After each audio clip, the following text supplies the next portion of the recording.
All right. We are live. Let me move this screen of mine to where I can see it better. Get some glare in the old glasses. Welcome, everybody. I might take these off. I feel like there was a guy that I think was a teacher. It was Dr. Behrens, who wore glasses that were darker. He was a high school teacher of mine. Taught history, but I remember his glasses were always darker, and he loved Republicans. This is in the Reagan era. Probably was a Nixon voter. Dr. Behrens, he was a funny guy. Anyway, dark glasses, that's what that reminded me of. Want to thank you all for coming. It's noon. We're just going to dive right in here. My name's Toby Krines. I'm founder of the Mighty Mo. We do WordPress and we do SEO. And usually we do those together. And so that includes WordPress design and then design, development, feature builds, up to the SEO marketing piece. And that includes conversion optimizations and things like that. So I like to look at our job as taking you from what you have and where you're at to generating more leads. So everything we're going to talk about today is in that vein. And my goal here is to teach you and share. I'm not looking to sell anything specifically. Would love to collaborate or converse afterwards if you have questions or anything like that. So this is going to be a high level type of presentation, but also it's going to share some ideas of things you could do today coming out of this conversation, and you can implement when you get back to your desk, or maybe you're at your desk, maybe you're in your car right now, I don't know. But hopefully you'll come out of this with action steps that seem easy and are relatively straightforward for you to implement, probably using tools you already are subscribed to, things like Google Analytics, Google Search Console. Let's get into it.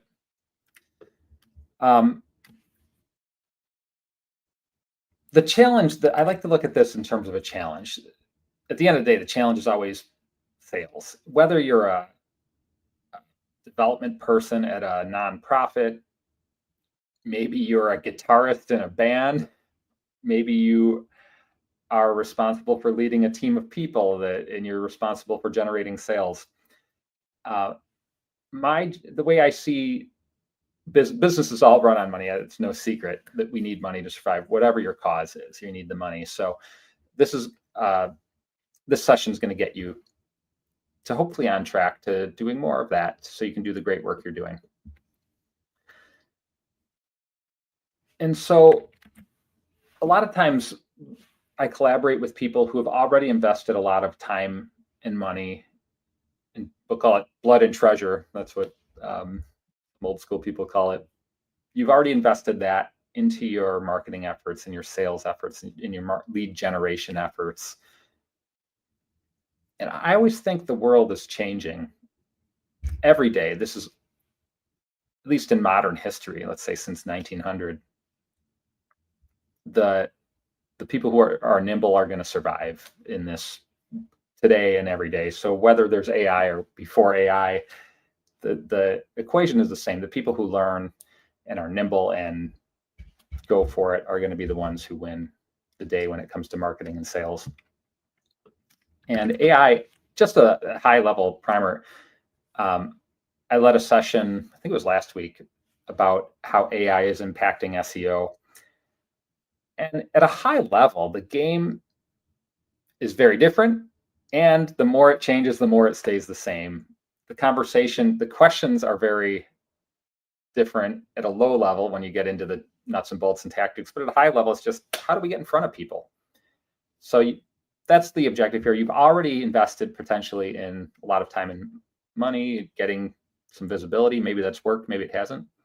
You probably have a website as a real hub of that activity. And I always think websites are special compared to other marketing activities because websites really can serve as, first of all, it's something everybody looks for during the buying journey. So it's one consistent factor amongst others. Another consistent factor would be like the first call, how did they feel when they talked to you, or the first email, how did that interaction go? First presentation you did for them, how did that go? So there are lots of factors, but the website is one that plays into, I would argue, something like 100% of all your sales are going to come through your website. I think you need to be found. That's always the first step. And so that's marketing. And then you need to engage with people. And that's some combination of marketing and sales. So for example, a drip campaign, maybe you're found and then they come onto your email list, and then you have some sort of a drip campaign. And then you have conversions. And this could be getting on the drip campaign, but it also could be a sales conversion. So you've, hey, Elias, I'm on a call right now. Do you need something? Okay, did you, can I get you something else? Come here, do you want to say hi? It's actually not a call with anyone specifically, but you want to play with that? Now you can make it into a cube. Okay, thank you, kiddo. Can I talk to you when I'm done? Yes. All right, thanks. All right. Where were we? You need visibility, engagement, you need conversions, you need to build awareness, bring qualified traffic, close the deal. You know, at a high level, that's what you're doing. And for the Mighty Mo, my company, SEO has been one of two primary drivers of getting eyeballs on our business. The other one has been referrals. So we have really two sources of leads over the last 19 years, referrals and SEO. And it's probably 50-50 actually over that time. Most of our clients stay with us for, I think our average is 7 or 8 years right now, or 6 or 7, maybe 6 or 7 years, something like that. So over 19 years, hundreds of clients, most stay with us 6 or 7 years. So there's a lot that goes into that. And of course, to create that sort of sustainable volume of relationships, you need a great product. And so whatever you're selling, of course, that's at the core of long-term relationships. This presentation isn't necessarily about that, but you know, obviously that's part of it. Let's get into the details here. I'm going to use my tobycrines.com as kind of the guinea pig for this. I rebuild this site regularly, and it's about time I look at it again. So I'm going to walk you through how I look at things, and in the sense like I need to get more leads for Toby Crines, which feeds the Mighty Mo. By the way, any business that I would get through tobycrines.com is actually coming into the mightymo.com. I'll show you that too, just for reference here. The Mighty Mo is my LLC with my team that I pay and team that does the work. tobycrines.com is just a lead engine. And it's actually not a great lead engine right now. Almost all our leads come through the Mighty Mo. But I wouldn't doubt that the Toby Crines, even for our Mighty Mo leads, because they're talking to me, they might Google me. I'm the primary sales face a lot of times. I wouldn't doubt that at some point in time, they end up on tobycrines.com as part of that journey. So for this talk, I'm just going to share how I'm thinking about this with my current thought process of redoing tobycrines.com to better serve my sales funnel. So the first question, are people finding it? Next question, are they converting? And by conversion, did they submit the form? Let's just call it that. I also want to say I published this newsletter just as a background, just for more reading. This newsletter pretty much covers everything we're going to cover here from a theoretical standpoint. It doesn't get into the tooling specifically, but this is on LinkedIn. You can find it on my profile. I'm going to close that. So first thing I like to ask when I think of, are people finding my site? I go to Google Search Console. Google Search Console is a free tool. You probably already are running it on your site. If you're not, it's pretty straightforward to set up. You could call your, whoever manages your website, your developer or IT team. this should be not a big project. So they should be able to jam it in there quick, especially if you, twist some arms and legs. Oh, let me make my screen a little bigger here so you can see it better. There it is.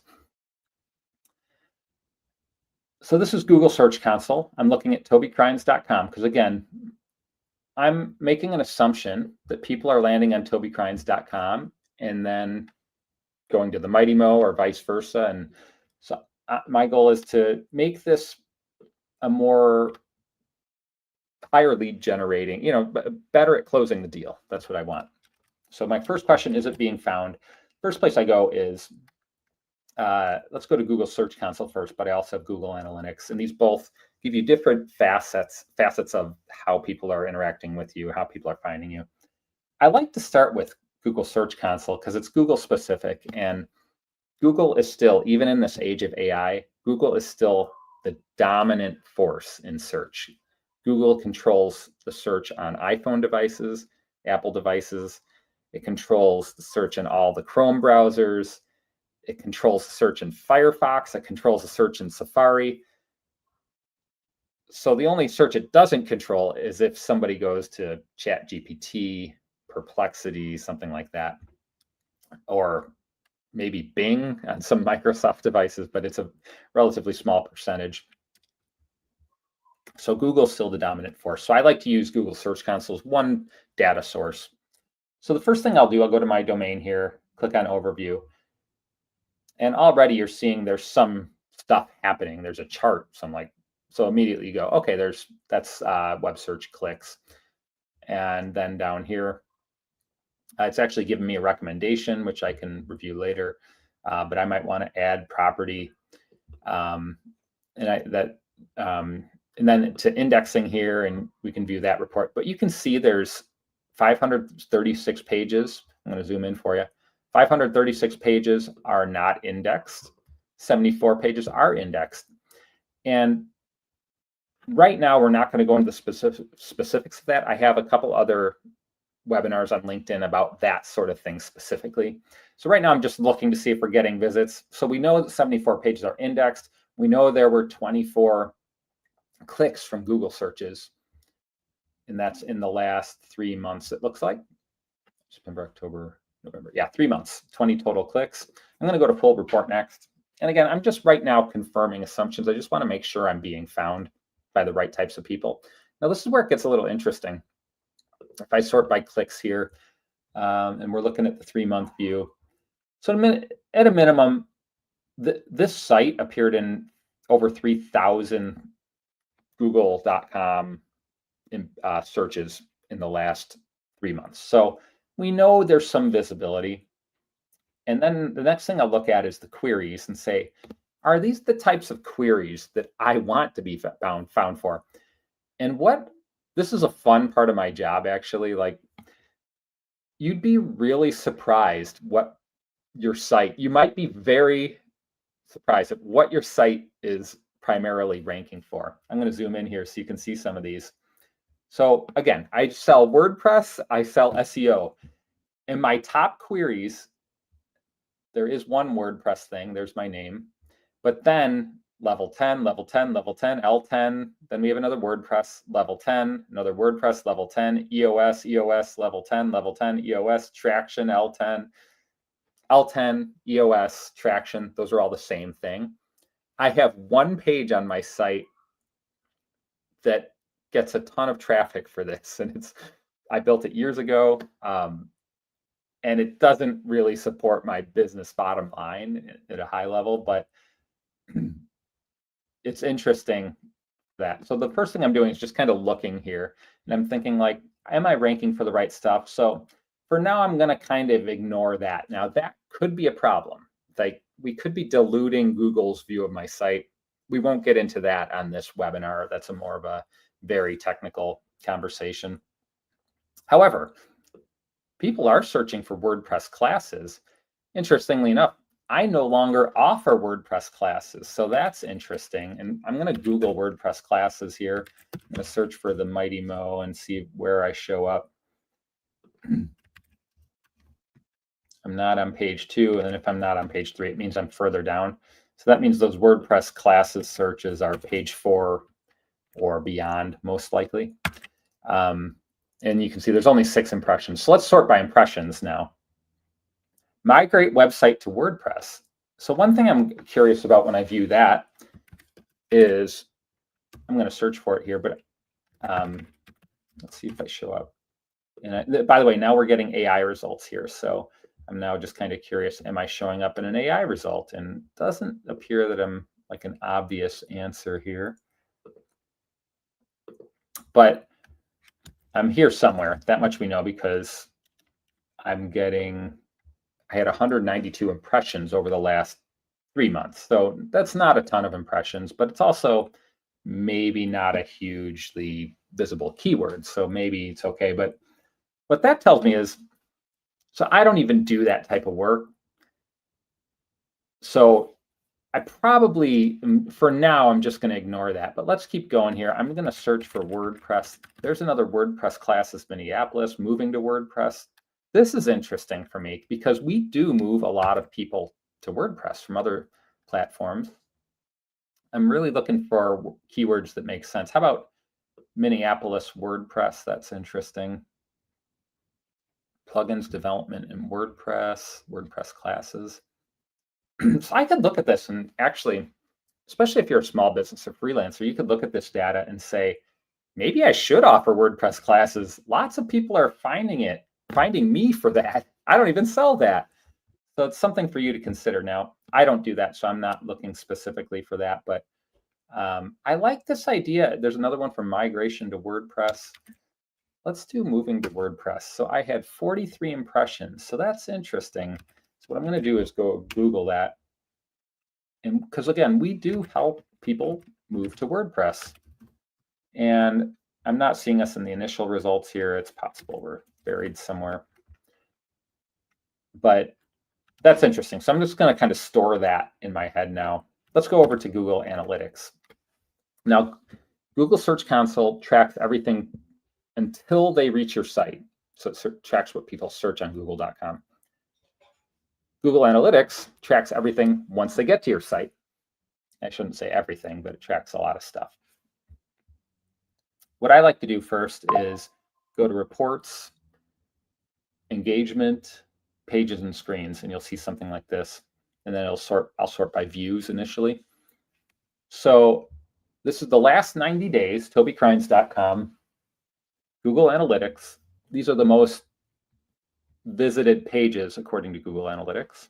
You see that EOS level 10 meeting templates is number 2. So this is my home page here. One thing you'll see initially, the page is called WordPress Consultant, Toby Crines, WordPress and SEO Consultant.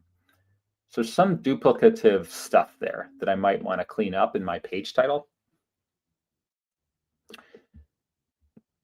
But also, I didn't see WordPress Consultant in Google Search Console. So that's a mismatch that I probably want to fix, either by helping people find me more as a WordPress consultant or changing that entirely. Maybe I should change this to moving WordPress or something like that, moving to WordPress, WordPress migrations, Toby Crines, WordPress migration consultant, something like that. So the goal is to get more specific and help people know they're at the right place. I'm going to actually pull up this article quickly, because this talks about where we're at now. So we kind of found, well, we did find like a mismatch of, here's what I thought my site was about, Toby Crines Consultant. I thought I was looking, gaming Google to try to find WordPress consulting leads, but it's clearly not working, because I didn't see any WordPress consultant type of searches in Google Search Console. And so let's say someone was looking for a WordPress migration in my case. They land on my site and all they see is WordPress consultant. That's the confusion trap. So there's an old study that said you get about 3 seconds. It's probably close to that, but now with AI, actually, we're noticing it's getting longer, but you still have to convince AI. So there's a similar, or you're still going to potentially have confusion, but let's say you have 3 seconds, 3 to 5 seconds. I mean, it seems reasonable. Just think about let's say you got a lead, you went to ChatGPT, you typed something that said, you said, who are the best WordPress migrator people in Minneapolis? And it showed my name. You clicked on it and you landed here. It says, and all you see on my site is WordPress consultant, an SEO consultant. It says nothing about migration. So that's this confusion trap. I need to clarify that. And what I might do is, just as a starting point, this isn't the end, but I might go to ChatGPT, for example, and say, my website, tobycrines.com, is primarily focused on WordPress consulting. However, I'm seeing that lots of people are finding me for keywords such as WordPress migration, moving WordPress, etc. How should I rewrite, or I might say here, just because we're in ChatGPT, rewrite my copy for tobycrines.com's homepage so it reflects the WordPress migration lead rather than the people who are searching for a WordPress consultant. So this is just an example, and this is, so I've identified a problem. There's a mismatch of content on, make this big for a second while that's working. So I've identified a problem, mismatch of content on what people are searching for and what they're finding when they get me. That's what leads to a high bounce rate effectively. And so a lot of this is, if you were to put a metric to it, it's that bounce rate type of metric. We want to make sure when people find us, they see us solving their problem. And right now, if people are searching for a WordPress migration, they land on tobycrines.com, they are not at all thinking like, this guy knows about WordPress migrations. It says WordPress consultant, but that could be a lot of things. Especially if you don't know about WordPress consulting or WordPress migrations, you go, is WordPress consulting? Does that have anything to do with WordPress migration? So we want to make that really clear. And so I'm not saying I'm going to do this, but this is the type of exercise I would go through at this point in time. And so let me switch back here. Now we're looking at ChatGPT again, and I asked it to write my homepage copy. And first it pats me on the back, tells me how smart I am. Thank you, ChatGPT. I feel so empowered by your words, ChatGPT.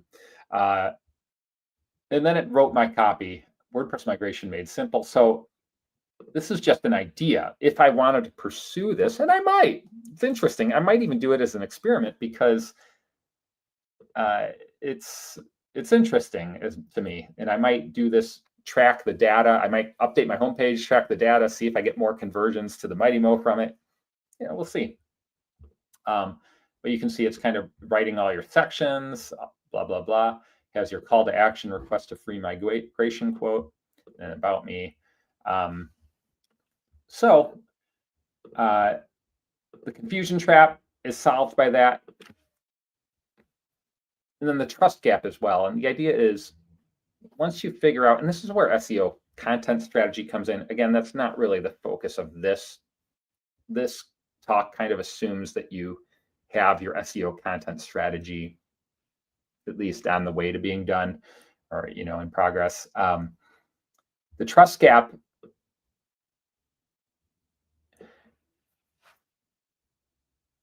is where you really want to make sure your content answers the pain point of the customer. So let's say you're a real estate person, and real estate people, by the way, understand this probably better than anyone. They know that B2B realty is way different than C2C, like home. I'm selling my home, I'm buying that home. Way different than I'm selling my commercial apartment building and I'm buying a new commercial apartment building or whatever. And there's whole other areas. I'm selling skyscrapers, I'm selling whatever, plots of land, and each realtor has their own specific area.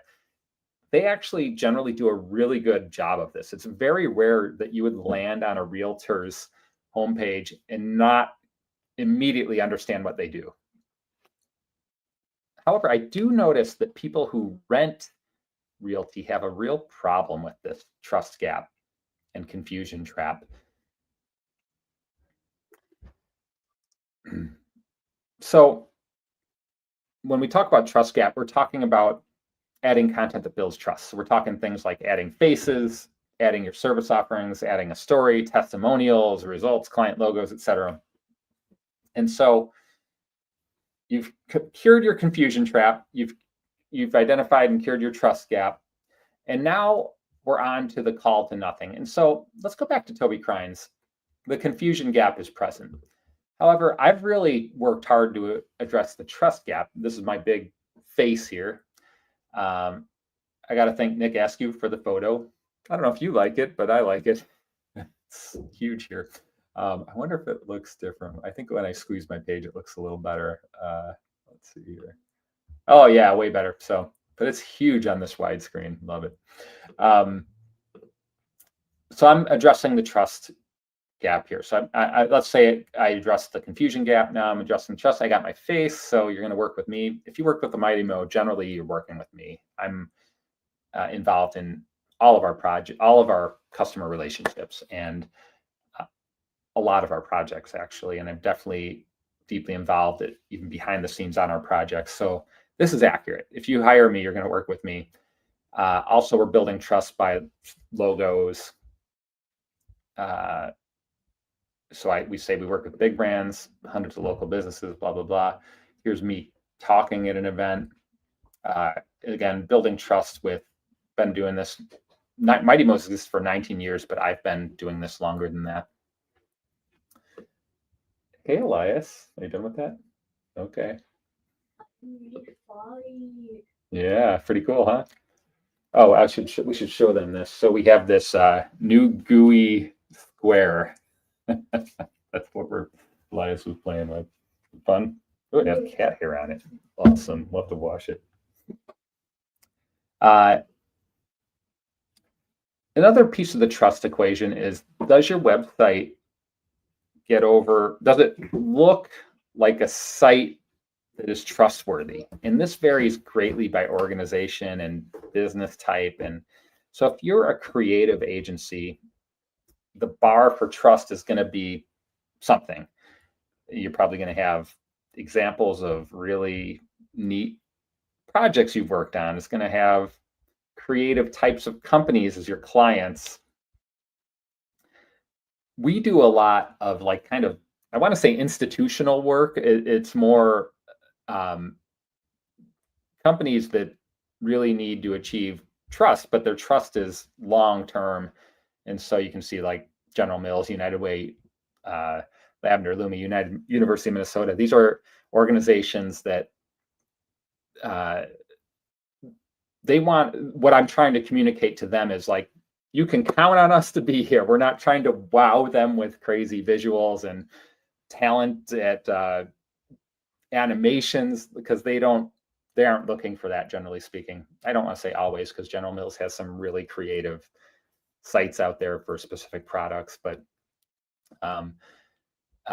that's not, they wouldn't hire us for that. They would hire us to do hey, we need this thing to work and work really well, and we need you to review our systems and do some of the deeper work. So I'm trying to do that with a lot of this. I guess I put that video twice. I have blog posts just sharing things I've written. So that's the trust gap. Next is the call to nothing. This is, by the way, these are the three killers. The silent sales killers is what I call them. The call to nothing. So there's this, of course, I'm going to zoom in here for a second so you can see what I'm reading. Again, this is my LinkedIn newsletter from this week. We have a call to nothing. The idea is like, you've built a fancy website, you've cleared the confusion up, so you're now aligned. People are searching for you, they're finding what they need. You're building that trust through faces, logos, testimonials. But people don't know where to click when they get there. I was working with a client once. This was a bigger client selling consumer products. And the question I was having, and we had this very conversation. I was asking about conversions, and I was saying, how do people know where to click? And it wasn't that it was confusing from like hey, there's a bunch of buttons, click one of these buttons. The issue was that we didn't make it clear what button we wanted them to click. And by we, I mean the company, and we were brought on to help with that problem.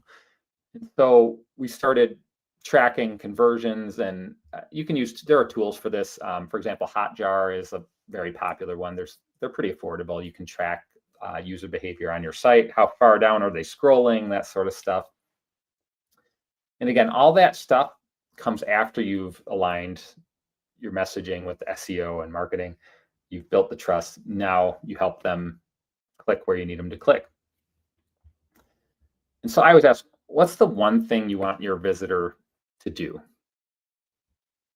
And the answer is going to be different for everyone and every type of organization. For example, for a nonprofit, the goal might be to have them donate. That's a lot of nonprofits, at least in the way that I interact with them. They hire me. That's my job, is to help them solve that problem. And so most nonprofits have a donate button in the top of their site. The question is, oftentimes that I like to ask is, okay, the donate button, it's up there. Everyone knows it's up there, but how can we get them there? Let's meet the people where they're at. Maybe they're not ready to donate. What information, what story, if you're going out, let's say you're a nonprofit and you go out and you're talking to a room full of donors, what's the story you tell those donors? And we would bring in like the VP of development or whatever, and they would say, well, I tell this story. And then I ask, why isn't that story number one on the site here? And it's never number one on the site, but until they realize that it's not. And these are the sorts of questions and conversations I like to have when I think of what does your call to action need to be? And it doesn't always, I write in here, it needs to be a flashing neon sign, but I mean that more figuratively and not literally. By flashing neon sign, I just mean it needs to speak to you, and your eyes should be drawn there. So by flashing neon, it also means like, tell me where to look, then let me read it, then I'll go to the next step. And oftentimes the next step might be the donate page in this case, but it might not be. It might be a case study. And so, for example, on the Mighty Mo, what we find, we get a lot of traffic to our homepage. And from there, the next highest traffic point is our testimonials page. And so what we've tried to do over time is make that transition more intuitive for people who are visiting for the first time and who want to learn about us.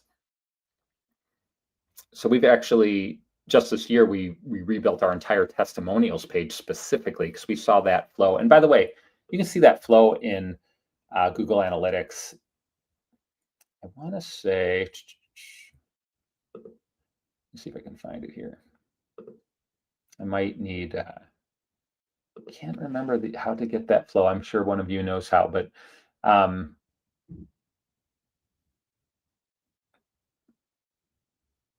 I'll think about that, and I'll just ask my analytics team, and they'll tell me. But there's a way to see the exact flow. Gosh, my mind is just right now not working properly, but that's another thing you can look at, though. And part of the question is, what should I work on first? I always think your highest traffic page, so it's almost always your homepage. But one thing that's interesting here for tobycrines.com, the homepage is right on par with this level 10 meeting page. So there's a couple of things to do. These are two very different pages that have very different goals. And I could, seeing this, first of all, I need to work on my homepage and make sure that message aligns. But then I could also go here and think about how to basically take people from here and support the other content maybe. But I also wonder, like, if this page is just garbage from a business standpoint, or from a lead generation standpoint rather. The reason I keep it is, one, it does generate some revenue. It basically, I sell a product on it that generates some little revenue that pays for the site, the year's worth of the site, and I don't do any work on it. So that single page generates, I don't know, let's say $1,000 a year. I have no idea what it generates, but it's enough to where basically I'm like, why tear it down? It's making something. Um, I actually probably, in this case, I wouldn't touch that one. And this one has 11 hits, probably not super worth spending a lot of time on, but definitely the homepage on based on these numbers. Now, you might have 5 or 6 pages that are getting good traffic. In that case, you would want to consider which one of these should I work on first. And as you do it, I would look at this list over here. This is again that LinkedIn article. If you answer these questions, the confusion trap, the trust gap, and then the call to nothing, that'll help you figure out what to work on first and what to focus on first. And as we get there, let's just say we're working on the homepage here. Again, I'm just looking at this article on LinkedIn that I wrote. You're going to start with clarity at the top of the homepage. And this is what we talked about on tobycrines.com. If hypothetically, let's say I'm selling WordPress migrations now because I realize there's business to be had there, I'm going to make sure everything about this top says WordPress migration. So I might get rid of my face even and put like some WordPress migration graphic with like old site, new site, arrow, here's how we get there. I want to explain the WordPress migration problems that people have. So I would change this to like, you tried to migrate your site, but it didn't quite grab all the files, which is a common problem. And if you don't know what you're doing, you're kind of stuck.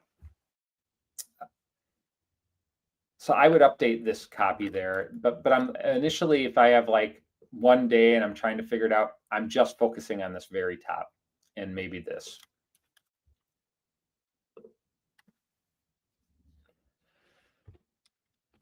And one thing to think about is that we've talked about and you know about, but it's worth. I was having a conversation today, and the person reminded me, we were talking about, it's my business coach, we were talking about my homepage actually on the Mighty Mo, and he was like, it's just asking these same questions that I actually just wrote about, but it's like, it just bears, like, it'd be worth answering them again. And what is the problem you're solving for your clients? So if you're a realtor, this is something I will now search for in a realtor that I didn't know until my last transaction. And so the problem that I realized I had is I need a high touch realtor, someone that's going to show up at the home that I'm buying unannounced and look for issues and walk around and sniff around. I didn't know I needed that. Now that I need that, if I'm that realtor and I knew that this was something people are looking for, that's the problem I'm solving, because I'm a realtor that shows up and sniffs around, and I know the other people don't do that, my competitors. And by the way, that's what I learned the hard way, is that we had a realtor who was lazy. We'll say lazy at best. So you want to focus on the problems. What are the problems? How will you solve them? When will you solve them? So that's another, when you think of WordPress migration, it's a pretty urgent thing. Usually people are like, I'm stuck. I tried to do it today. Can you help today? And we get that a lot. Oftentimes we can help today, especially with something like that. That's something we can just kind of queue up that we do every day, that we know really well. We have a clear process for. And so I might, in building out this new homepage, I might say, we can start as soon as today. Just fill out this email form or call this number or whatever you want to do.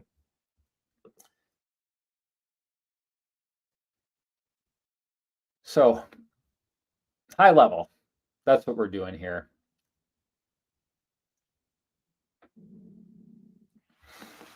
Want to know if you have any questions I always think that the best part of my job is that I get to learn, and I'm challenged every day, some days more than others. And the challenges that I face are very human problems. Right now, we are working on a number of design projects. We're redesigning websites and building WordPress sites for them. And it's interesting to me, even after 19 years of doing this exact thing, redesigning WordPress websites, and I have a process that is rock solid, or so I thought, until recently when I ran into a human that broke the process. And I actually love this part of my job, and I hate it, but it's my job. I accept the challenge. This is like, and I think part of your job as a marketer or business owner is really asking these tough questions about your website and your clients. Who are they? What problems am I solving for? How will I solve them? When will I solve them? These should all be answered at the very top of your site. And so in this case, we're talking about tobycrines.com. And so what I'm asking now is, am I answering these questions? This is really the to me, if you're a marketer or you're running a business, hopefully you're inspired by these types of questions. I know I am,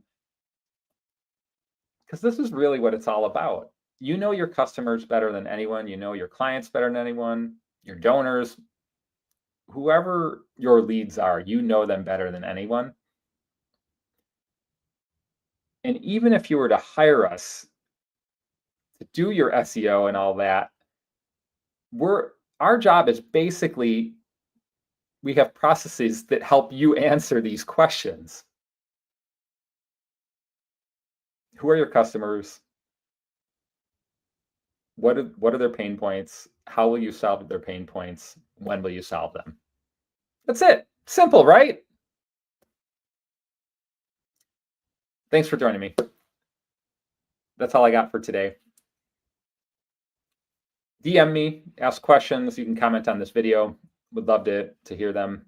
If I mess something up, if you disagree with me, if you agree with me, whatever it is, really appreciate it. Hope you have a great rest of the week, rest of the day. Also, Thanksgiving's coming up. I was just like, I'm very thankful for the time that I have on this planet with you. And I want to be as high service as I can to you. So let me know, reach out.